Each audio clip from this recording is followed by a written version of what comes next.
우리 보실 말씀은 역대하 14장이 되겠습니다. 유종의 미를 잘 거두어야 하는 제목을 가지고 두 번째 메시지입니다. 우리 지난주에 여호사밧을 보았습니다. 여호사밧은 그 유종의 미를 잘 거두지 못했다라기보다는 평생에 한 가지의 그 오점을 고치지 못하고 결국 인생을 마감한 훌륭한 왕이다, 그렇게 볼 수 있겠고요. 총체적인 면에서 오늘 볼 분은 아사 왕입니다. 아사는 지난주에 보았던 여호사밧 왕의 아버지 되는 사람이죠.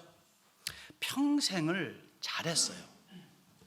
잘했는데 그만 막판에 샛길로 빠진 왕이죠.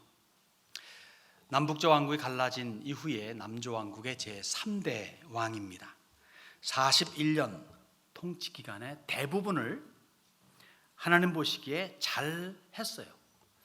다만 마지막 5년 좀 실수를 했죠. 하나님께 대한 신뢰가 약해지면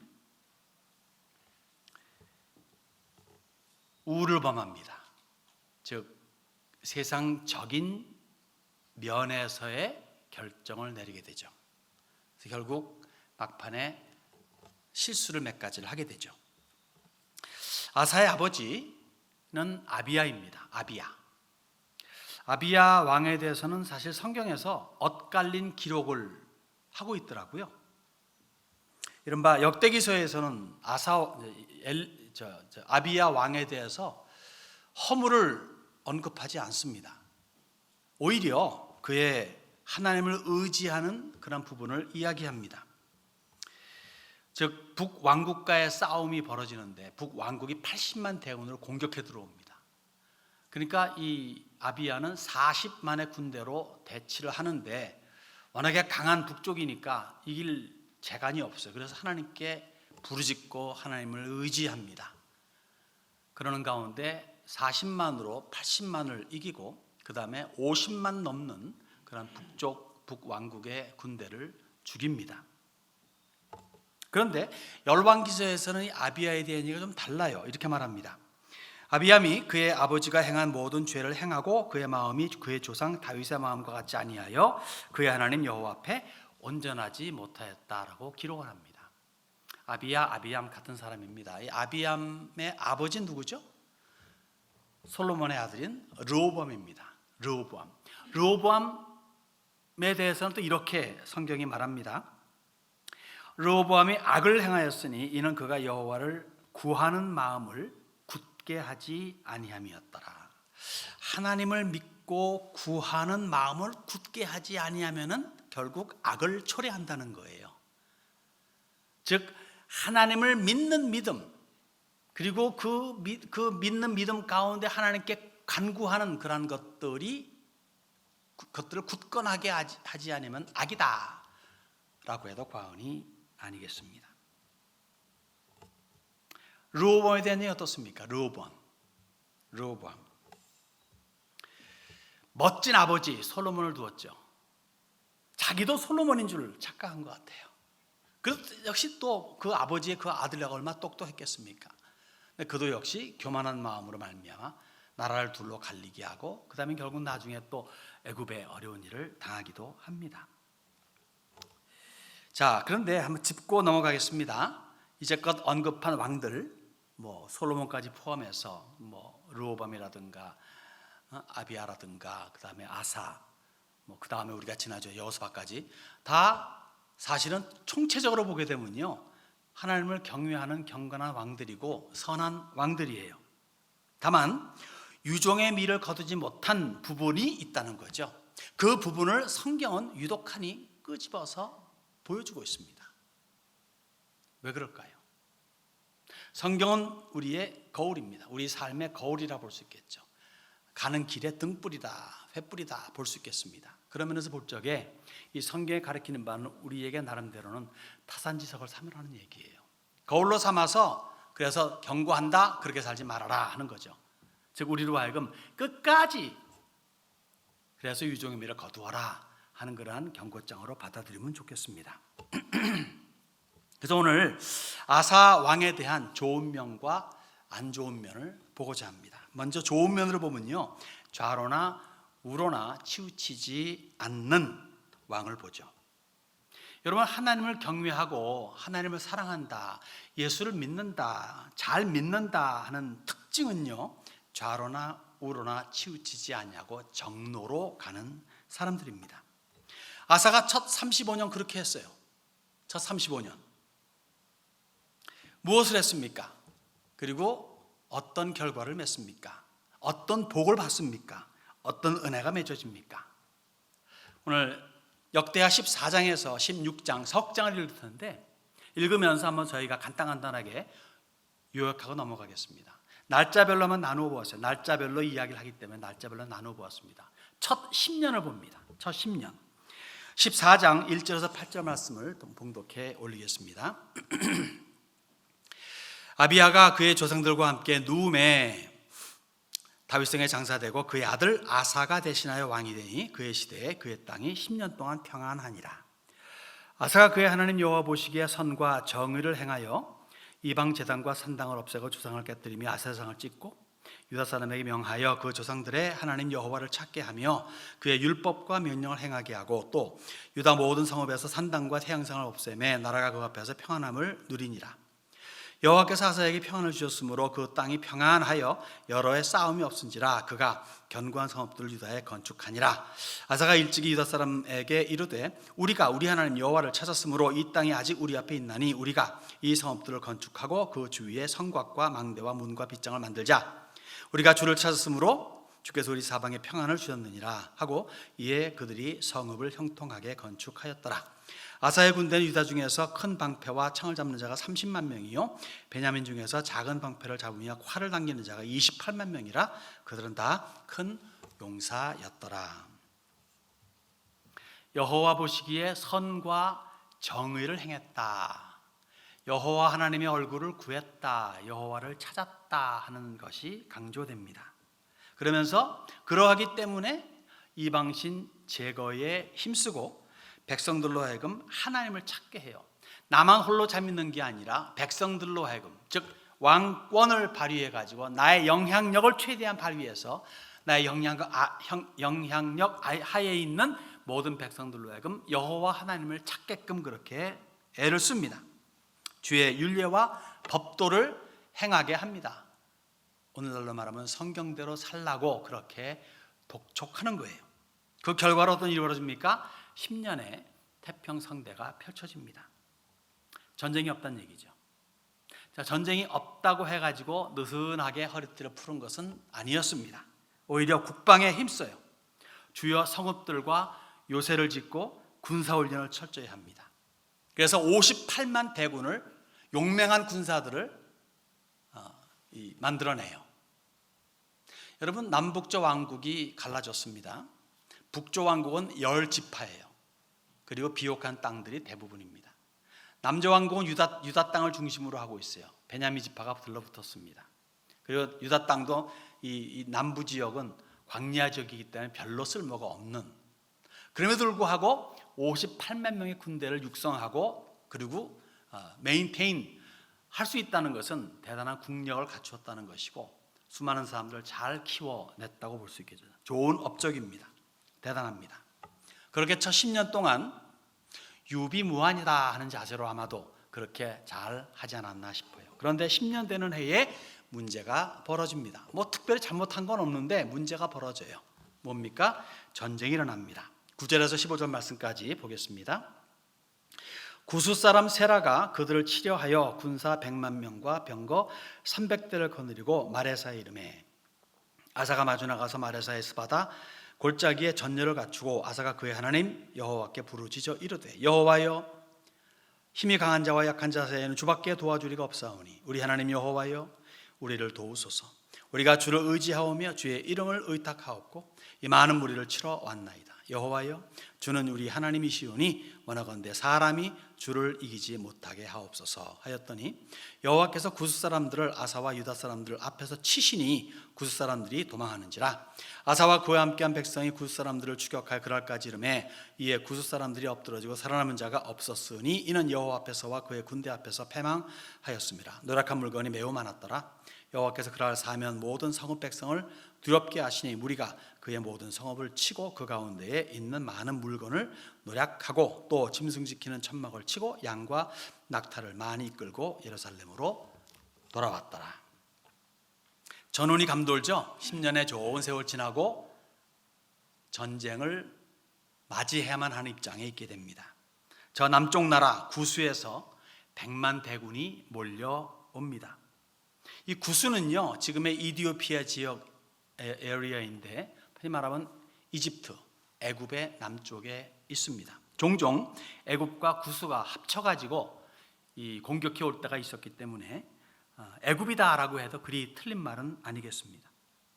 전통적으로 지난 수백 년간 하다못해 수천 년이라면 좀 하겠지만 그 긴 세월 동안에 항상 가나안 지역은 애굽의 영향력 하에 있습니다. 애굽의 조공을 바치거나 등등 함으로 말미암아 나름대로 속국 아닌 속국의 역할을 하고 있는 것이 가나안 땅이에요. 애굽이 편히 말하면 종주국입니다. 그런데 뭔가가 마음에 안 들었던 것 같아요. 그런 과거가 있었죠. 20년 약간 전에 르호보암 5년 때에 애굽의 시삭이 올라와 가지고 예루살렘을 점령하고 그 다음에 성전 안에 있는 모든 보물들을 빼앗아가고 왕궁을 털어가지 않았습니까? 약탈당하지 않았습니까? 그런 전력이 과거가 있습니다. 지금 또 다시 공격해 들어온 거예요. 100만 대군으로. 말이 100만이죠. 100만이 얼마나 많습니까? 성경이 100만이라니까 100만이에요. 일반 소설에서 나오는 100만과는 게임이 다릅니다. 진짜 100만 명이 왔습니다. 이때 아사는 그동안 공들여 키운 군대, 힘써서 지은 요새를 의지한 것이 아니라 하나님께 구합니다. 그 결과는 뭡니까? Total victory, 완벽한 승리입니다. 하나님께서 직접적으로 선봉대장이 되셔가지고 이들을 물리쳤습니다. 그러면서 내친김에 변방에서 알짱대던 그랄 지방의 사람들마저 정리해버리고 맙니다. 이러한 대승을 거두면요, 어떤 일이 벌어질까요? 우쭐댈 수 있잖아요. 교만할 수 있잖아요. 그것도 일반 무슨 소국가들도 아니고 그 대국 애굽을 물리쳤으니까, 구스를 물리쳤으니까. 그런데 아사는 다행히도 교만하지 않고 오히려 겸손히, 그러면서도 더 열심히 귀를 열어가지고 하나님의 사람의 소리를 듣습니다. 그것이 15장 1절에서 15절에 있는 말씀, 즉 15년쯤 되는 해에 벌어진 사건을 중심으로 해서 1절 15절까지 읽겠습니다. 하나님의 영이 오데스의 아들 아사랴에게 임하시매 그가 나가서 아사를 맞아 이르되 아사와 및 유다와 베냐민의 무리들아, 내 말을 들으라. 너희가 여호와와 함께하면 여호와께서 너희와 함께 하실지라. 너희가 만일 그를 찾으면 그가 너희와 만나게 되시려니와 너희가 만일 그를 버리면 그도 너희를 버리시리라. 이스라엘에는 참신이 없고 가르치는 제사장도 없고 율법도 없은 지가 오래 되었으나 그들이 그 환난 때에 이스라엘 하나님 여호와께로 돌아가서 찾음에 그가 그들과 만나게 되셨나니 그때 온 땅의 모든 주민이 크게 요란하여 사람의 출입이 평안하지 못하며 이 나라와 저 나라가 서로 치고 이 성읍이 저 성읍과 또한 그러하여 피차 상한 바 되었나니 이는 하나님이 여러 가지 고난으로 요란하게 하셨습니다. 그런즉 너희는 강하게 하라. 너희의 손이 약하지 않게 하라. 너희 행위에는 상급이 있음이라 하니라.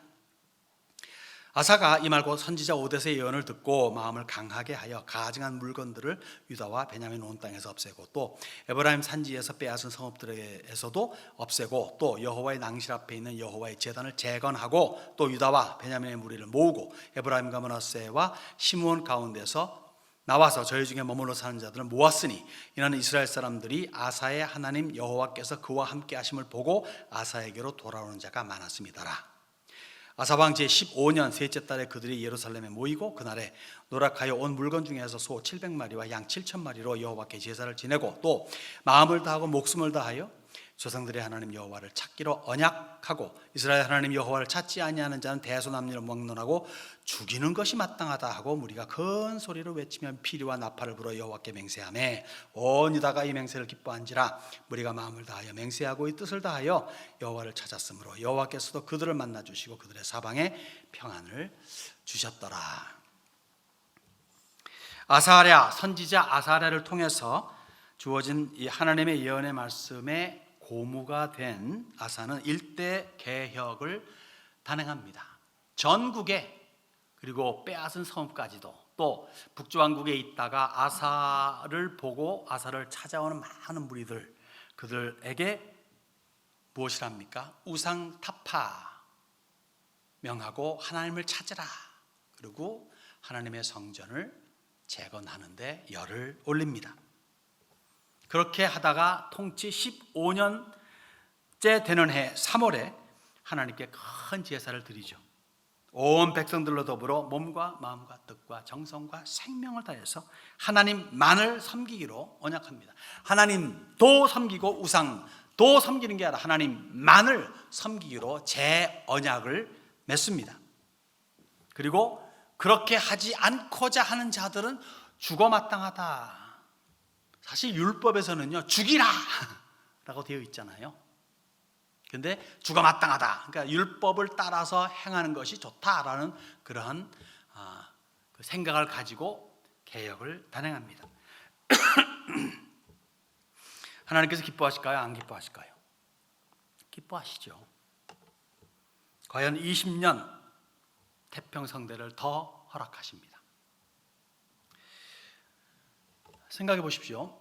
그냥 상황적으로 10년 되는 해에 그 당시에 패권 국가인 구스, 그리고 나름대로는 애국과 연합대군 100만 명을 박살시켜 버렸습니다.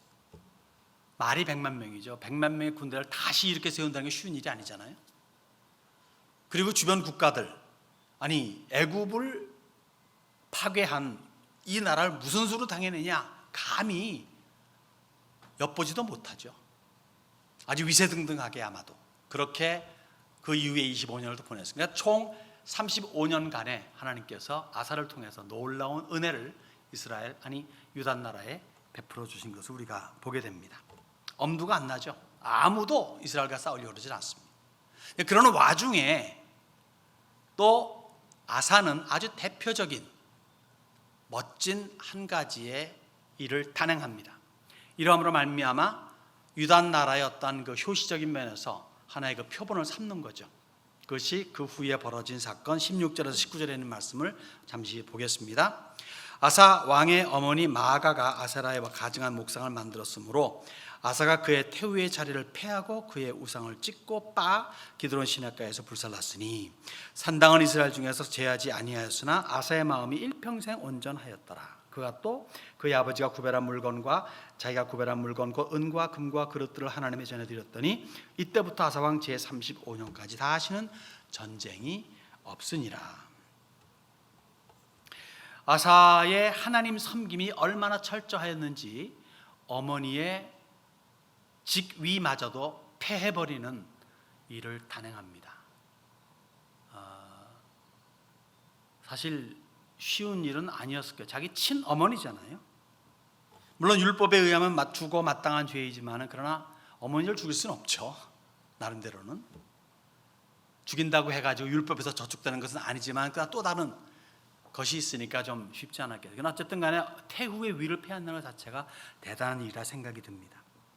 이것은 뭘 말하냐면요, 하나님이 우선이다 라고 하는 것을 강조하는 겁니다. 하나님이 우선이다. 아들에게 있어서 어머니만큼 참 귀중한 분이 어디 있습니까? 근데 그 어머니의 위를 패한다는 것은 어떻게 보면 읍참마속 같은 거예요.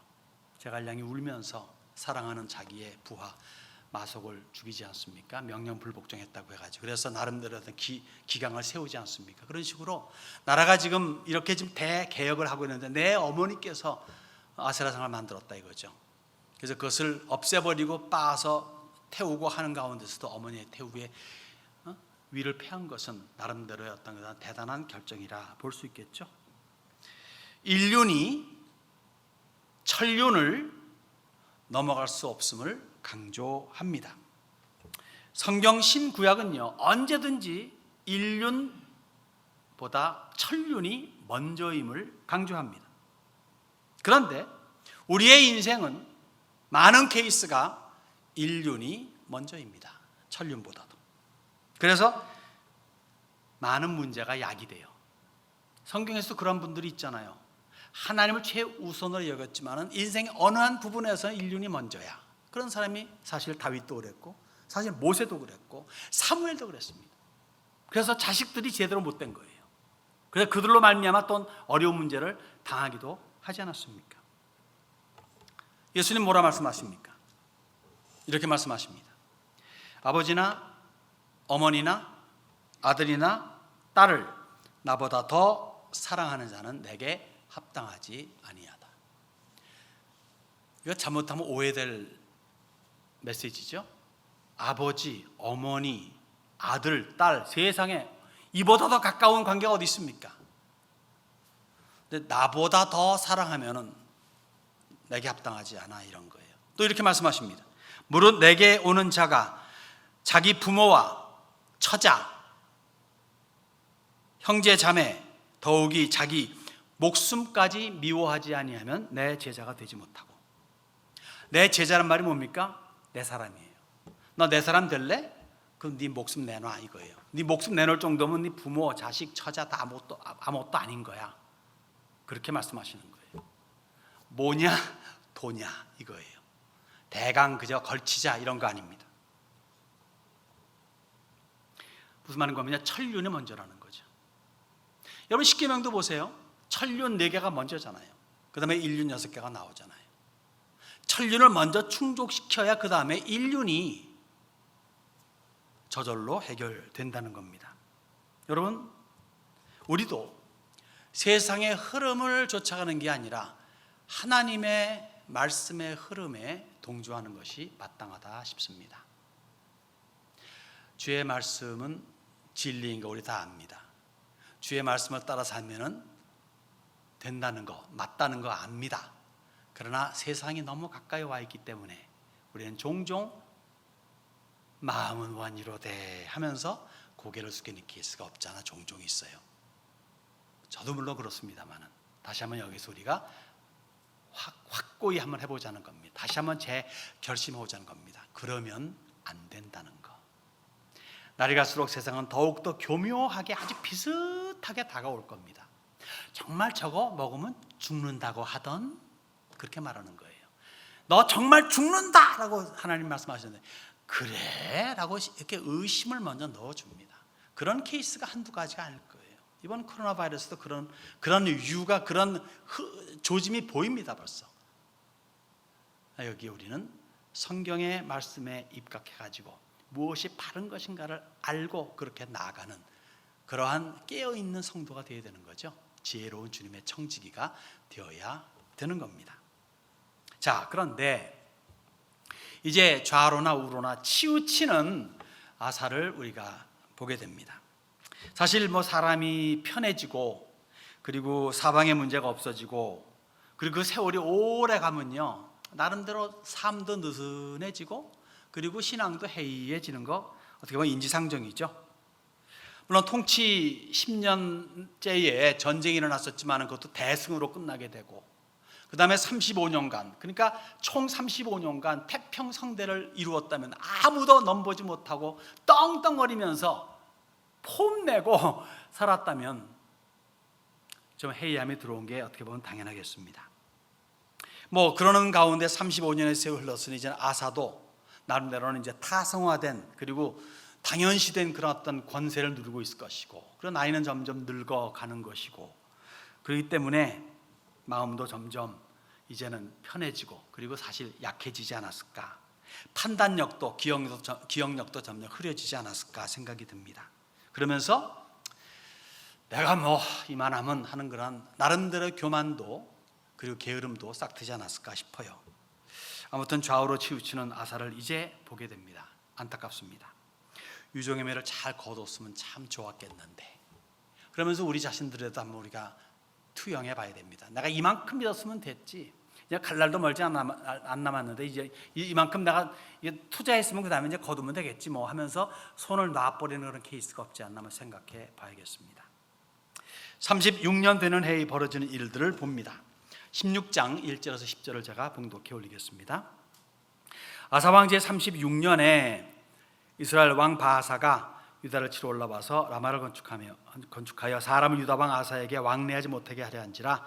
아사가 여호와의 전 곳간과 왕궁 곳간에 은금을 내어다가 다메섹에 사는 아람 왕 벤하닷에게 보내며 이르되, 내 아버지와 당신의 아버지 사이와 같이 나와 당신 사이에 약조하자. 내가 당신에게 은금을 보내노니 와서 이스라엘 왕 바하사와 세운 약조를 깨뜨려 그가 나를 떠나게 하라 하매, 벤하닷이 아사 왕의 말을 듣고 그의 군대 지휘관들을 보내어 이스라엘 성읍들을 치되 이온과 단과 아벨마임과 납달리의 모든 국고성들을 쳤더니 바하사가 듣고 라마 건축한 일을 포기하고 공사를 그친지라.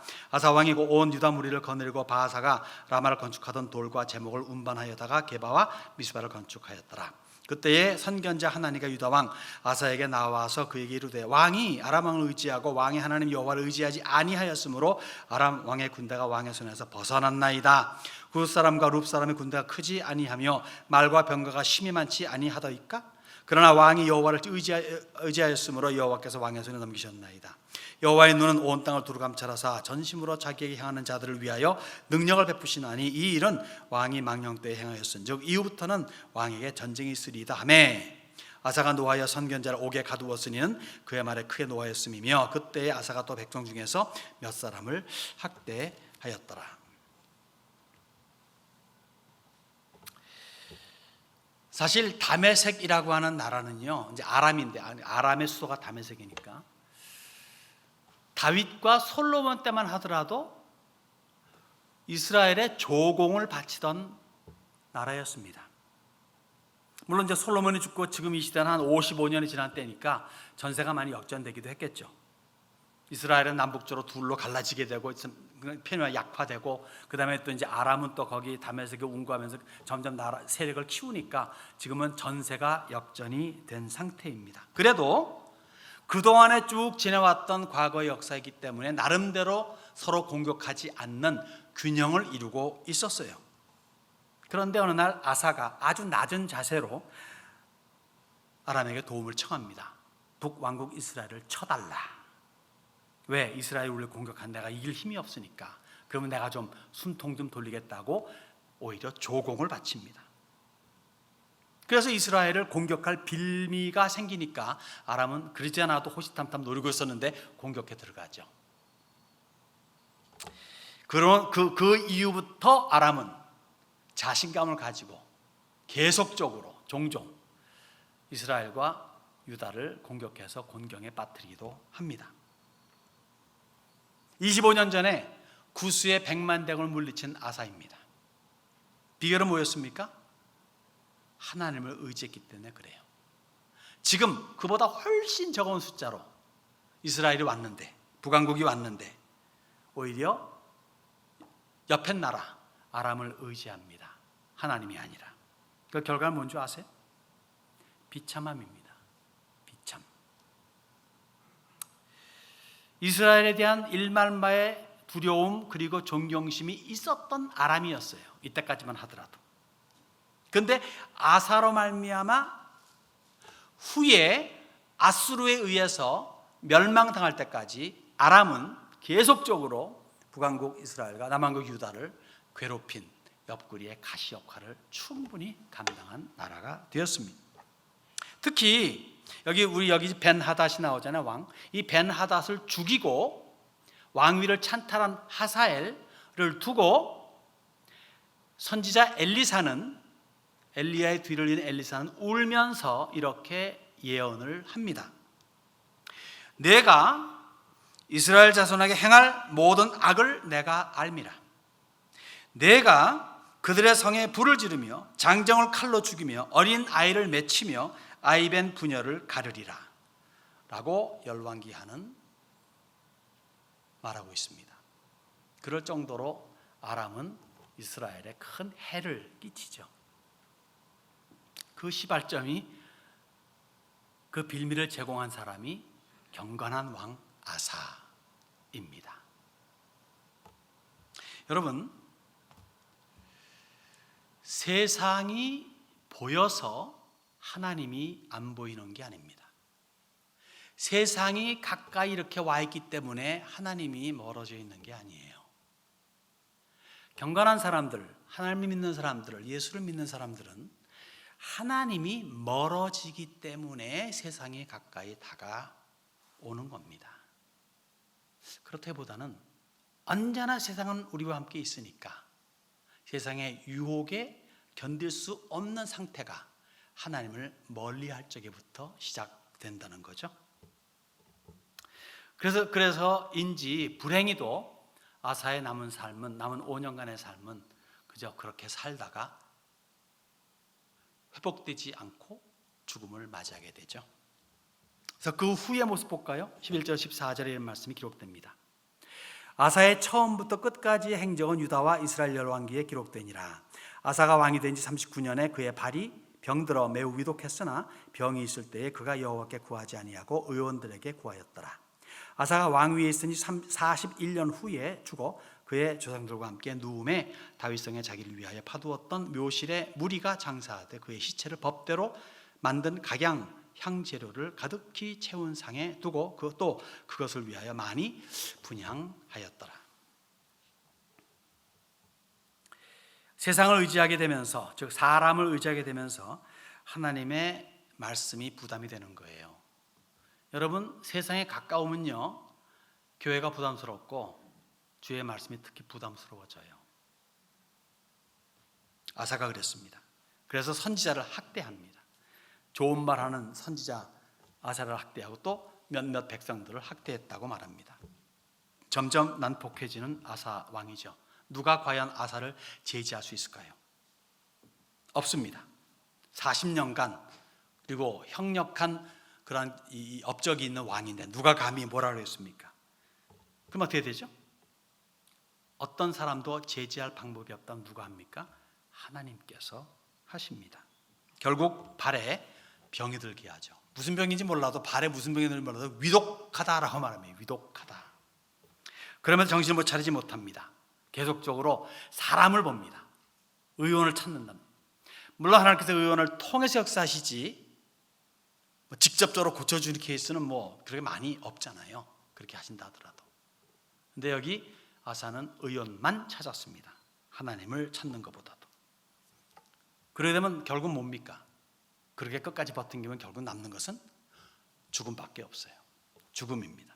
2년 후에 죽습니다. 안 됐습니다. 유종의 미를 거두지 못합니다. 그런데도 불구하고 하나님께서는 아름답게 그 끝을 맞이하게 하십니다. 제대로 된 장례를 치르게 하시고 많은 이들로 하여금 그의 죽음을 애도하게 합니다. 무슨 말입니까? 비록 사람은 제대로 마무리 못한다 할지라도 하나님께서는 자비를 베푸심으로 말미암아 아사의 말년을 아름답게 장식해 주시는 거죠.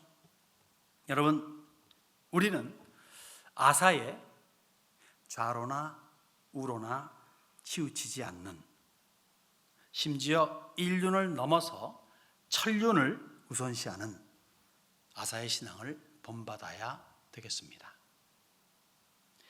그러면서도 끝까지 좌로나 우로나 치우치지 않도록 세월이 가면 갈수록, 나이가 들면 들수록 매사에 하나님을 더 의지함으로 유종의 미를 거둘 수 있어야 되겠습니다. 서머나 교회를 격려하시는 우리 주님 예수 그리스도의 말씀으로 세임 얻는 우리가 되었으면 좋겠습니다. 내가 죽도록 충성하라. 그리하면 내가 생명의 관을 내게 주리라. 도중하차하지 않고 끝까지 잘해서 유종의 미를 거두시는 여러분들이 되시기를 바랍니다. 나를 위해 생명마저도 아끼지 아니하시고 내어주신 주 예수 그리스도께, 그리고 그의 피로 사신 바 된 교회에 충성에 충성을 더하는 여러분들이 되시기를 주님의 이름으로 축원합니다.